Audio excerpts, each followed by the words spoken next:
성도 여러분 안녕하십니까? 오늘도 행복한 하루 사셨습니까? 여러분들의 삶이 하나님께 큰 영광이 되었기를 간절히 바랍니다. 시대의 소망 3권 3권이 아니라 시대의 소망 3장을 공부합니다. 오늘 때가 참에라고 하는 제목인데 먼저 갈라디아서 4장 4절에 있는 말씀 보겠습니다. 같이 한번 읽을까요? 시작. 때가 참에 하나님이 그 아들을 보내사 여자에게서 나게 하시고 율법 아래 나게 하신 것은 율법 아래 있는 자들을 속량하시고 우리로 아들의 명분을 얻게 하려 하심이라. 인류를 구속하시기 위하여 예수님이 이 땅에 오실 것인데 그때가 있을 것이라고 하는 예언이 성경 가운데 있는 것이죠. 그런데 그때가 되었을 때에 바로 그때가 되었을 때에 하나님께서 보내시고자 했던 그 예수님이 여러분들을 구속하시기 위하여 이 땅에 오셨다라고 하는 사실을 우리는 잘 알고 또한 믿고 이 자리에 있는 것입니다. 예수님에 대한 구주에 대한 가장 먼저 있었던 최초의 예언은 여러분들이 아시는 대로 창세기 몇 장이요? 창세기 3장 15절에 있는 말씀. 내가 너로 여자와 원수가 되게 하고 너희의 후손도 여자의 후손과 원수가 되게 하리니 여자의 후손은 내 머리를 상하게 할 것이요 너는 그의 발꿈치를 상하게 할 것이니라. 남자의 자손이 아닌 여자의 후손, 여자의 후손이 예언되어 있었어요. 그런데 아담과 하와는 창세기 3장 15절에서 말하고 있는 이 여자의 후손이 누구이기를 진정으로 바랬어요? 그의 맏아들.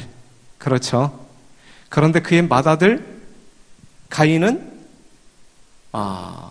정말 이 세상의 구주로 태어난 것이 아니라 이 세상에 태어나서 최초의 뭐가 되었습니까? 살인자가 되었어요. 가인은 분명 남자의 자손이었지 여자의 자손은 아니었습니다. 그렇죠? 그러면서 하나님께서 약속하신 여자의 후손에 대한 예언이 이제 지체되기 시작합니다. 지체돼. 여러분들이 아시는 대로 몇 년간 지체되었어요? 약 4,000년. 그런데 하나님께서 하신 예언은 늘 성취될 때가 있어요, 없어요?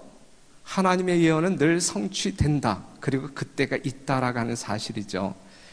우리가 일례를 든다라가면 창세기 15장 13절을 보게 될 때에 여호와께서 아브라함에게 이르실 때 너는 정령이 알라. 내 자손이 이방에서 객이 되어 그를 섬기겠고 그들은 400년 동안 내 자손을 괴롭게 하리니 그 섬기는 나라를 내가 징치할지며 그 후에 내 자손이 큰 재물을 이끌고 나오리라. 그래서 이건 뭐에 관한 예언이에요? 이스라엘 백성들이 특별히 누구의 때에? 요셉의 때에 이스라엘 백성들의 애굽으로 가서 몇 년 동안 430년 동안 400년 동안 종살이 할 것을 하나님께서 예언하셨고 그때가 되었을 때에 하나님의 말씀 문자 그대로 이스라엘 백성들이 어디에서 나와요? 모세의 지도를 받아 애굽에서 출애굽하는 역사가 있잖아요. 이러한 사실로 볼 때에 하나님의 모든 예언은 하나님의 섭리에 따라 반드시 뭐 할 때가 있어요? 성취될 때가 정해져 있다라고 하는 사실이죠. 예레미야 29장 10절에 있는 말씀을 보면 나 여호와가 이같이 말하노라.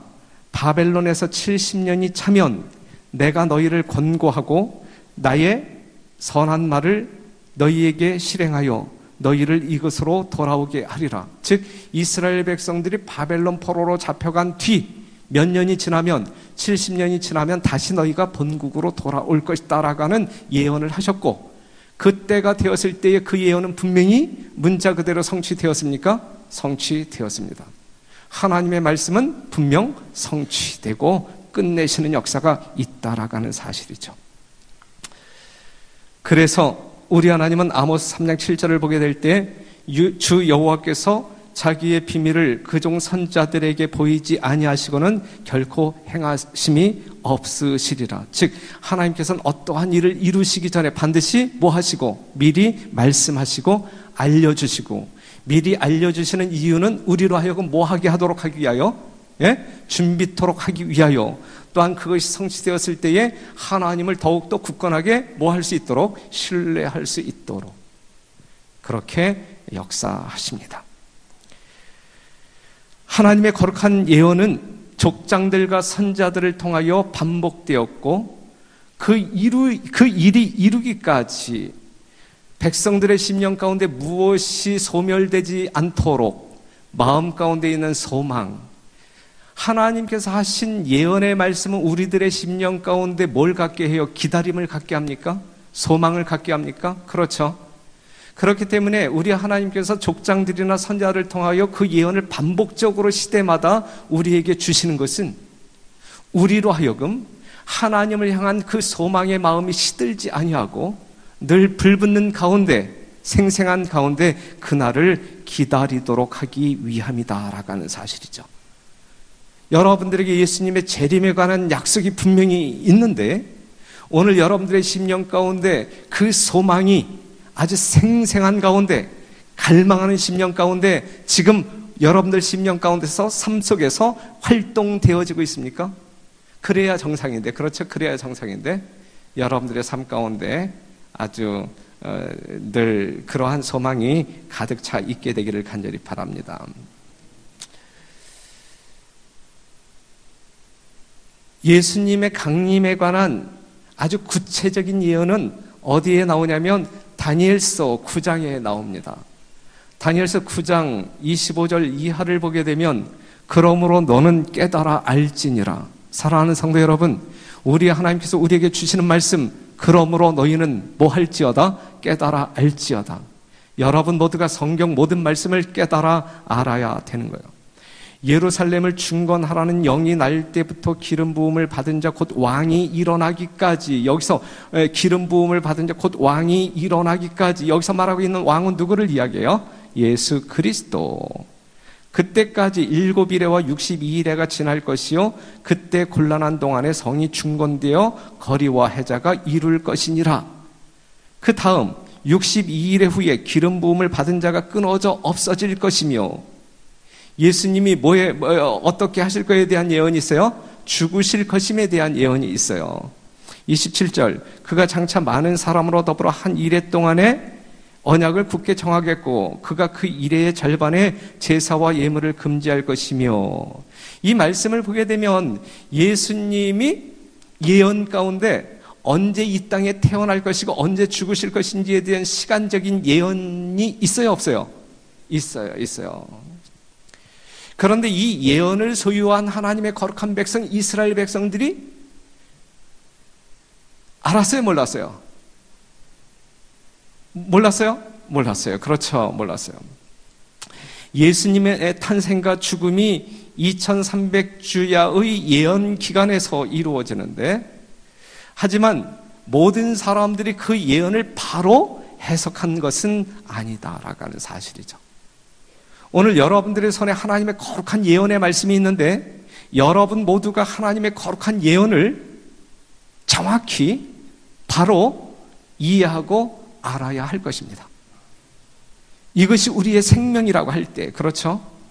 우리가 잘못 깨달으면 생명의 길에서 뭐 할 수 있는 거예요? 이탈할 수 있는 거예요.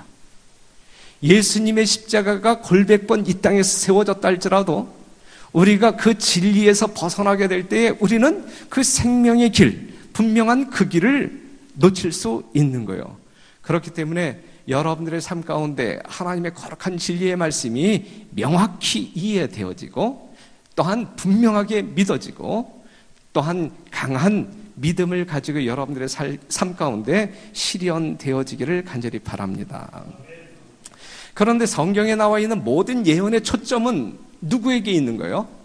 예수님의 초림과 재림에 집중되어 있어요.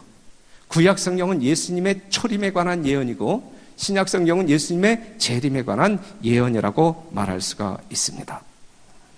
그래서 예언을 살펴서 순종하며 따라가는 사람들은 결국 누구를 만나게 될 수밖에 없어요? 예수님을 만날 수밖에 없는 거예요. 하나님의 말씀을 모르는 사람들은 어떠한 방법을 통해서 일지라도 예수님을 만날 수가 없는 거예요. 우리가 하나님의 말씀을 살펴서 순종하며 따라갈 때 우리는 결국 예수를 만나게 될 것이다. 예언의 빛을 가진 사람들에게 예수님의 재림은 도적같이 임할 것이라 그랬어요. 예언의 빛을 가진 사람, 세상 모든 사람들, 즉 예언을 알지 못하는 사람들에게 예수님의 재림은 도적같이 임할지 모르지만 예언의 빛을 가지고 있는 재림 성도들에게는 예수님의 재림이 도적같이 임하지는 않는다라고 하는 사실이죠. 왜냐하면 우리는 늘 깨어 그날을 사모하며 기다리기 때문에. 그러니 여러분, 어느 날 갑자기 예수님 오셨네 깜짝 놀라는 일이 없게 되기를 바라고, 예측되어진, 그래서 준비되어진 그 예수님을 영접하는 여러분 되시기를 바랍니다. 그래서 점점 어두워져 가고 있는 이 어두운 세상을 밝히기 위하여 우리는 정말 어떤 그 등불로 묘사되어진 예언의 말씀을 더욱더 깊이 연구하고 소홀히 하지 아니함으로 말미암아 다른 사람들에게 빛된 자로 살아야 할 것입니다. 베드로후서 1장 19절에 있는 말씀 같이 읽어요. 시작. 또 우리에게 더 확실한 예언이 있어 어두운 데 비치는 등불과 같으니 날이 새어 샛별이 너희 마음에 떠오르기까지 너희가 이것을 주의하는 것이 가하니라 그랬어요. 너희가 이것을 주의하는 것이 가하니라. 무엇을 주의하는 것이? 더 확실한 예언, 어두운 데를 비치는 등불. 그렇죠. 우리가 그 등불의 안내를 받아서 제대로 된 생명의 길을 가기 위하여 예언을 예의주시하는 것이 바람직하고, 또한 그 빛을 우리가 받음으로 말미암아 어두운 세상에 비추기 위한 목적으로 우리는 그 예언을 어떻게 해야 할 것이다? 연구해야 할 것이다 라고 하는 사실이죠. 마지막 사건 15페이지에 있는 말씀, 하나님의 말씀을 훨씬 더 깊이 연구해야 할 필요가 있으며 특히 전에 없이 다니엘서와 요한계시록에 관심을 가져야 한다. 다니엘이 하나님께로부터 받았던 빛은 특별히 마지막 때를 위해 주어진 것이다 그랬어요. 여러분들은 예언에 달통한 사람들이에요? 다니엘서 2장 그 신상에 대해서 이야기하게 되면 이미 여러분들이 다 알고 있는 것이죠. 심지어는 연대까지 다 알고 있는 것이죠. 여러분들이 알고 있는 이 예언의 지식이 여러분들의 신앙을 얼만큼 생명력 있게 만들어가고 있는지, 여러분들이 그 예언을 예의주시하고 있는 사람들이라고 하면 여러분들이 오늘 어떠한 모습으로 살아야 할지 우리는 분명히 구분되어진 삶을 살아야 할 것입니다. 아는 것만큼 우리의 삶 가운데 이루어지기를 바라고, 이루어지는 것만큼 하나님께 영광 돌리는 여러분과 제가 되기를 간절히 바랍니다. 예수님이 이 땅에 오시기 직전, 예수님이 이 땅에 초림하시기 바로 직전, 이 세상의 형편과 이스라엘의 상태를 좀 살펴본다라고 하면, 먼저 세상의 형편 가운데 환경적인 준비, 즉 예수님의 초림을 맞이할 수 있는 이 환경적 준비가 어떻게 되었냐면, 첫째는 여러 국가가 한 정부 로마 하에서 연합되어 있었다. 두 번째는 그 시대에 사용하고 있었던 언어가 한 가지로 널리 사용되어지고 있었다. 지금 이 이야기는 뭐예요? 복음이 선포되어지면 복음 전파에 유리한 환경이에요? 아니면 불리한 환경이에요? 유리한 환경이에요. 그렇죠? 그 다음에 흩어져 있던 유대인들이 연례적인 절기에 참여하기 위해 각처에서 모여들었다. 각처에서 모여들었던 사람들이 복음을 듣고 각처로 흩어진다라고 하면 빠른 속도로 효과적으로 복음이 증거될 수 있겠어요? 바로 그러한 분위기가 형성되어 있었다. 그 다음에 이 당시 살았던 사람들의 심리적인 상태는 어떠했냐면, 이교의 제도들은 백성들에 대한 지배력을 상실했다. 화려한 행렬과 우화에 이제는 사람들이 염증을 느끼고 실증을 느꼈다. 이교의 어떤 그 종교에. 그래서 그들의 마음은 늘 공허했고 절망감에 빠져 있었고 답답함이 팽배해 있었다. 그러면서 그들 마음에, 이러한 마음에 어떤 그 마음을 만족시켜 줄 수 있는 종교를 갈망하게 되었다. 이러한 분위기 가운데 누가 등장하는 거예요? 예수님이 이 땅에 등장하는 것입니다. 그러한 분위기가 형성되어 있었어요. 그런데 이러한 분위기가 형성되어 있을 때, 즉 예수님이 오시겠다고 했던 그 예수님이 때가 되어 이 땅에 오시려고 할 때에 하나님의 택한 백성, 이스라엘 백성들의 상태는 어떠했을까? 예. 정말 예수님을 4,000년 동안 기다려왔던 백성들, 이스라엘 백성들의 상태는 어떠한 상황이었을까? 첫째, 이스라엘 백성들은 예언에 대한 불신감, 예언에 대한 불신감이 깊어지고 믿음은 아주 희미해지고 있었다. 희미해지고. 에스겔 12장 22절에 예언되어진 것처럼 인자야 이스라엘 땅에서 이르기를 날이 더디고 모든 묵시가 응함이 없다 하는 너희의 속담이 어찌미뇨 그랬어요. 그냥 예수님 당시 이 유대인들의 이 정신적인 분위기는 말이죠, 믿음이 아주 연약했는데, 오실 메시아에 관한 믿음이 아주 연약했는데, 그러면서 그렇게 된 이유 중에 하나가 뭐냐면 하나님의 거룩한 예언에 대한, 묵시에 대한 불신이 깊었어요. 하나님의 예언이 있었음에도 불구하고 그것을 믿지 않았어요. 그 다음에 두 번째는 절망적인 상태에서 예수님의 강림을 기다리기는 했지만 현실적, 지난 시간에도 살펴봤지만 현실적 필요를 채워주는 메시아를 기다렸어요. 다시 말한다라고 하면 해방과 자유, 즉 로마의 속박으로부터의 어떤 그 자유, 물질적인 풍요함을 가져다주는 메시아, 그리고 세속적인 지위를 세워주는 그러한 메시아를 그들이 기다리고 있었다. 뭔가 빗나가고 있었죠. 하나님의 오묘하신 섭리와 뜻과 이 백성들이 기대하고 있는 그것이 엇나가고 있었어요. 그들이 성경을 제대로 알고 있었다는 이야기예요? 아니면 잘못 알고 있었다는 이야기예요? 잘못 알고 있었다라고 하는 사실이죠.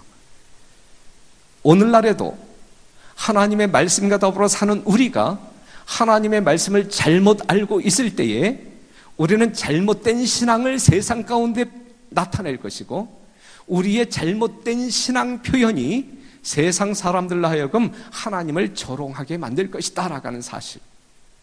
그런데 우리는 그러한 목적으로 택함받은 사람들이 아니고 하나님의 영광을 위하여 택함받은 사람들이고, 정말 세상에 빛되어 어두움 가운데 있는 영혼들을 불러내기 위하여 택함받은 사람들. 그렇기 때문에 하나님의 택하신 목적에 합당한 생애를 사는 것이 우리가 최고로 잘 사는 인생이다라고 하는 사실이죠. 우리 별내교회 성도 여러분들은 정말 이 세상에서 가장 멋진 생애를 사시는 주의 귀한 종들이 되기를 간절히 바랍니다. 하지만 이러한 분위기 가운데서도 하나님의 진실된 백성들은 언제나 존재했어요. 여러분, 요 찰나에 여러분들에게 드리고 싶은 말씀은, 제7일 안식일 예수 재림교회는 분명 누가 뭐라고 한다 할지라도 성경에서 말하고 있는 남은 백성, 진리의 교단임에 틀림이 없어요. 교단적으로 제7일 안식일 예수 재림교회는 하나님의 거룩한 진리 따라 정말 생명의 길로, 아주 곧은 길로, 그 다음에 이 마지막 시대에 하나님의 사명을 감당해야 할 성령의 도구로 부름받았음에 틀림이 없어요. 누가 어떻게 속삭인다 할지라도 여러분들이 미혹당할 이유가 전혀 없는 거예요. 전혀 없는 거예요. 그런데 여러분들이 분명히 알아야 할 것은, 구원이라고 하는 것은 교단적으로 이루어지는 것이 아니다. 집단적인 것이 아니고 지극히 개인적인 것이다 라고 하는 사실이죠.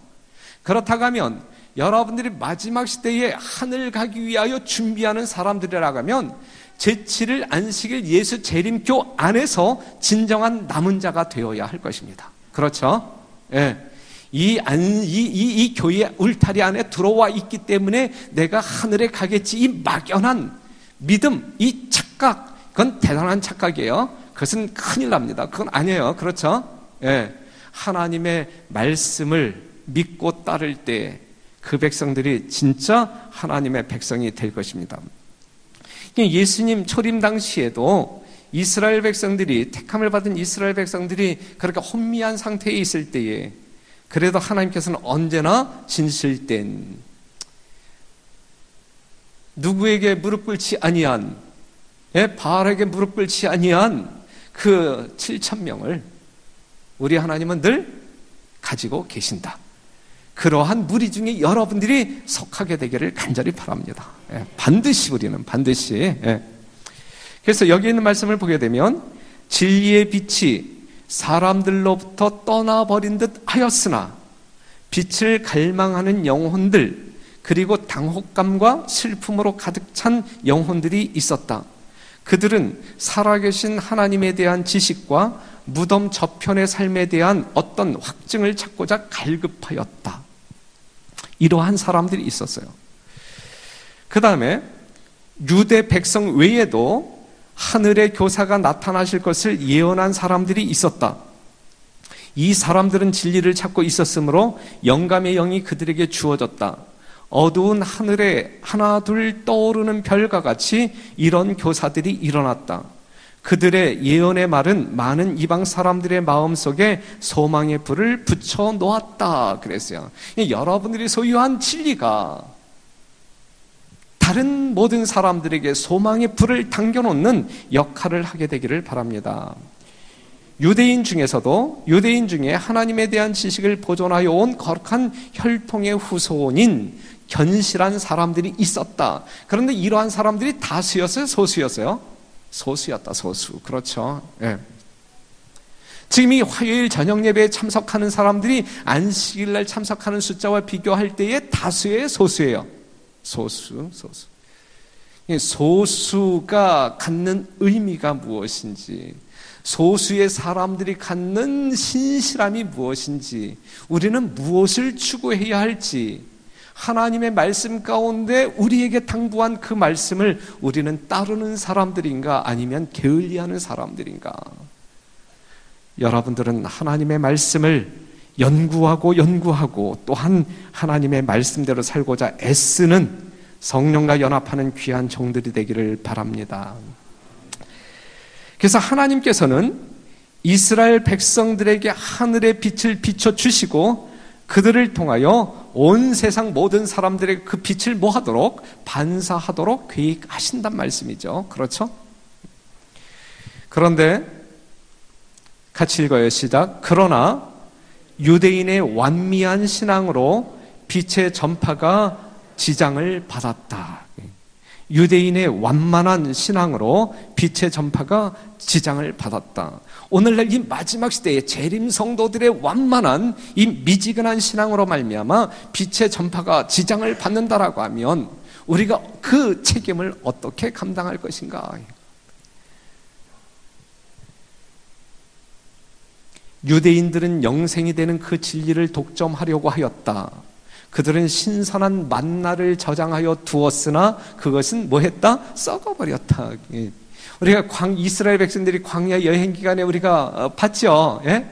정말 욕심내어 만나를 많이 거두었지만 저장해둔 그 만나가 썩어요? 아니면 생생해요? 썩어였어. 쓸모없는 것이 되고 말아. 쓸모없는 것이. 우리가 거룩한 진리를 담았을 때 그것을 나누어 주지 않으면 그 진리는, 내가 간직하고 있는 그 진리는 다른 사람을 살리지 못할 뿐만 아니라 나도 뭐 하지 못해요? 살리지 못해요.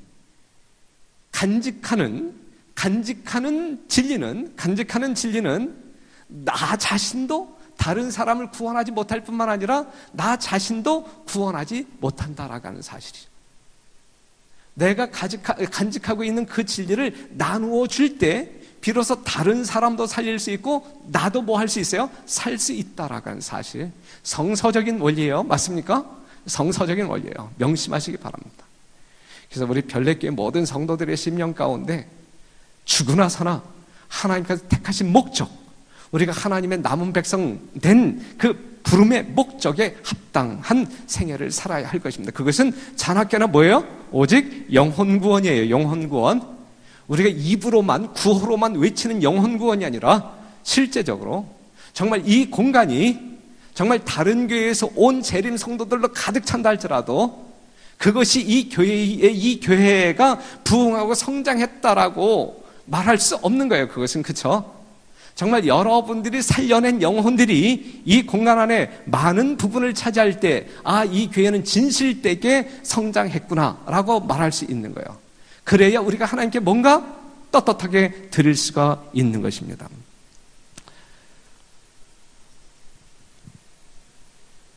그러면서 이제 끔찍한 이야기 중에 하나가 무엇이냐면, 여기서 보게 되면 그들은 세상을 구원하기 위하여 그들 자신을 하나님께 바치기를 거절함으로 세상을 멸망시키는 일에 사단의 대리자가 되었다 그랬어요. 그러니까 우리가 세상을 구원하기 위해 우리 자신을 하나님께 드려야 되는데, 우리 자신을 하나님께 드리지 않는 자들은 결국은 사단의 대리자로 세상을 끝낼 것이다라고 하는 사실이죠. 참 듣기 싫은 이야기죠. 이 말씀 내 이야기가 아니죠. 그렇죠? 하지만 분명한 말씀이죠. 예, 하나님의 백성이 사단의 대리자로 전락한, 이 얼마나 끔찍한 사건입니까? 그렇죠? 예. 더 끔찍한 이야기, 사람이 자신의 행위로 자신을 구원할 수 있다고 하는 원칙은 모든 이방인의 종교의 기초에 놓여 있다.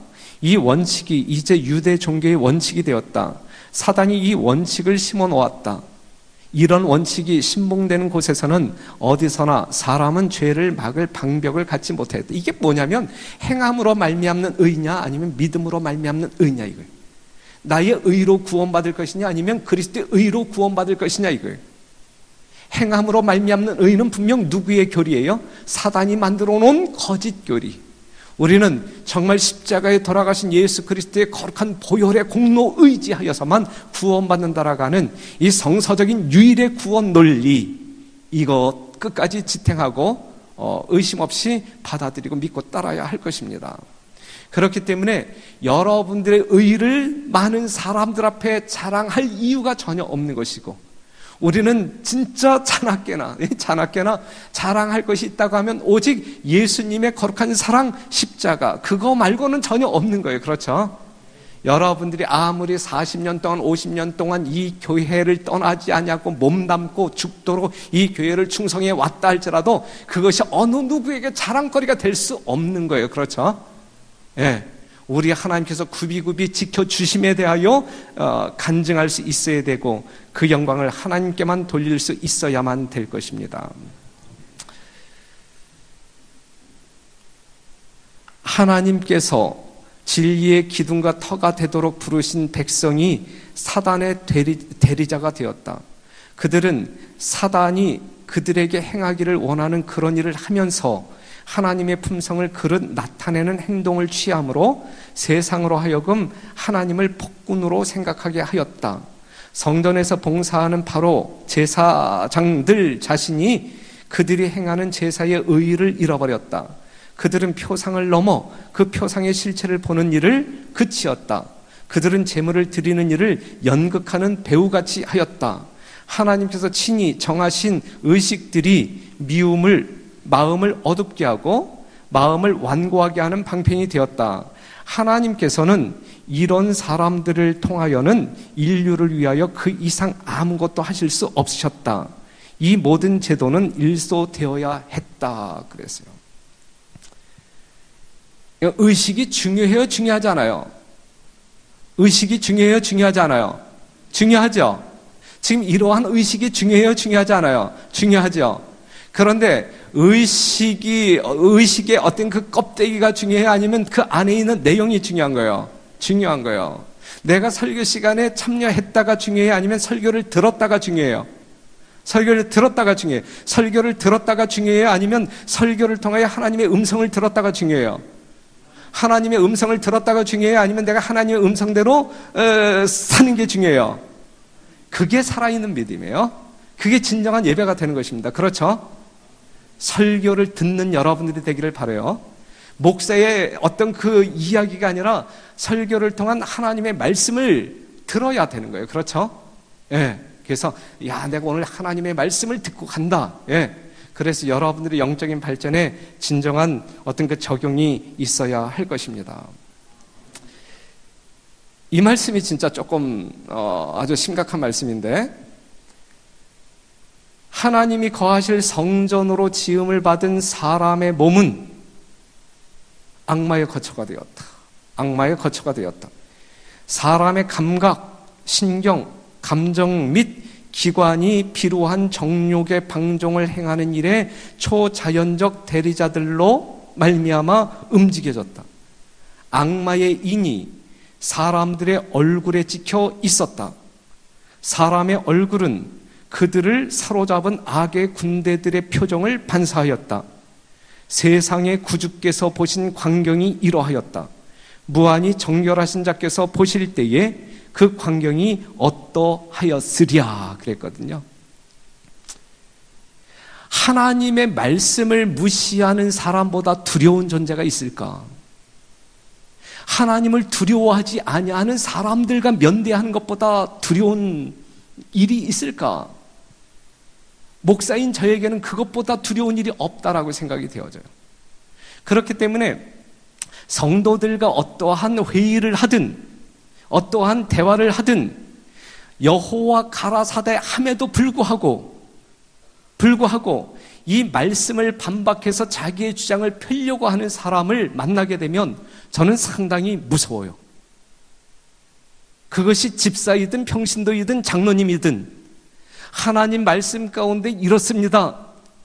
예언의 신의 말씀 가운데는 이렇습니다. 그럼에도 불구하고 말씀은 그렇지만 현실을 봐야 되지 않아요 해가면서 하나님의 말씀을 반박하고자 하는 사람을 만나게 될 때 저는 할 말을 잃어버리게 돼요. 저는 그러한 사람이 세상 가운데서 가장 무섭습니다. 그러니 별내교회 성도 여러분, 우리가 정말 하나님을 믿는 사람들이라고 하면 하나님 가라사대 하면 그냥 아멘하고 잠잠하는 것이 이것이 우리들의 올바른 신앙 태도가 아닌가라고 생각이 되어지거든요. 하나님의 살아있는 말씀이 있는데, 분명 하나님의 말씀이라고 이야기하는데 우리 모두가 다 공인할 수 있는데, 그럼에도 불구하고 하게 되면 하나님의 얼굴이 나타날까? 아니면 여기서 말하고 있는 이러한 모습이 나타날까요? 아니거든요. 여러분, 진짜 우리는 하나님을 섬기는 사람들이잖아요. 하나님의 말씀 따라 사는 사람들이잖아요. 그러니까 하나님의 말씀을 가장 귀히 여기고 하나님 앞에서, 하나님 말씀 앞에서 모든 성도들이 통일되어질 때 우리는 오직 하나님의 자녀임을 증거할 수 있는 것입니다. 여러분과 제가 모두 그러한 성도 여러분 되시기를 간절히 바랍니다. 이제 그렇다고 하면 예수님 초림 당시에 세상이 이랬다고 하면 오늘 재림을 기다리고 있는 이 시대의 삶은 어떤가? 이 시대의 환경은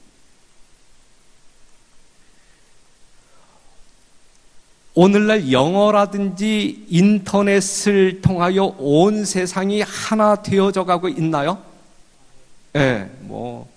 유튜브 같은 거 보게 되면 전 세계가 그냥 하나임을 우리가 알 수 있죠. 그 다음에 지금 부도덕이 온 세상에 만연하고 있음을 우리는 피부적으로 느끼죠. 심리적 공허함을 채우기 위해 쾌락, 물질, 마약, 도박, 여행의 즐거움을 추구하지만 사람들 심령 가운데 만족이 있어요, 없어요? 예수님 초림 때의 상황과 아주 비슷한 그러한 형편으로 이 세상이 돌아가고 있어요. 그렇다고 하면 세상은 그렇다 치더라도 재림교인들은 어떤가? 재림교인들은 2000년 이후 물질 축적에 골몰하나요? 우리 백성들이? 우리 재림교회도 많은 경우에 있어서 물질에 골몰한 삶을 살아가고 있고 쾌락에 집중하고 있고 여러 가지 이 세속화가 이 교회 안에 많이 들어오고 있음을 볼 수가 있어요.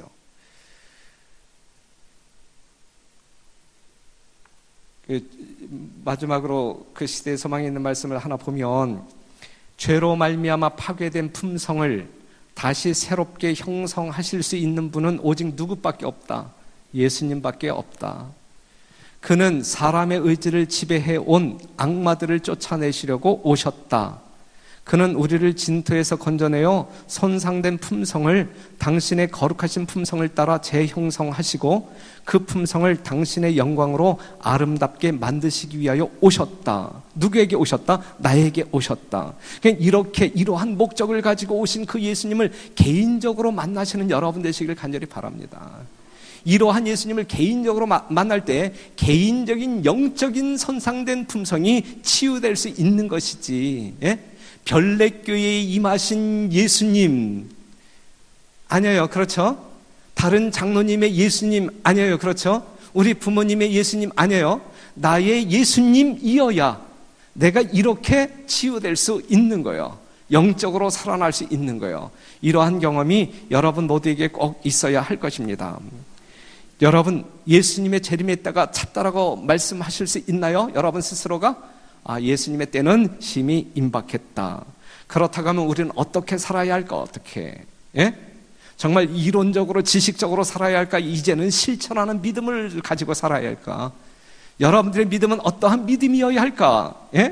이론적인 믿음이어야 할까? 아니면 한 말씀이라도 나의 삶 가운데 믿음으로 행동하는 신앙이어야 할까?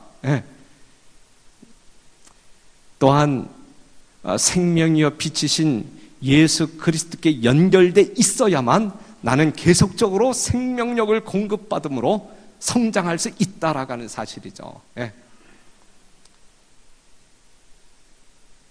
그렇게 살 뿐만 아니라 진짜 이 마지막 시대의 예수님 재림이 심히 임박했음에도 불구하고, 이 세상 심판이 심히 임박했음에도 불구하고 전혀 감각하지 못하고 살아가고 있는 어두움 속에 있는 수많은 자녀들을 위하여, 영혼들을 위하여 우리는 뭔가 해야 할 일이 있다. 그 사명을 완수하기 위하여 약속하신 늦은 비 성령을 구하며 성령의 거룩한 도구로 쓰임받기 위하여 주야로 무릎 꿇고 애쓰는 여러분과 제가 되기를 간절히 바라면서 말씀을 마치겠습니다.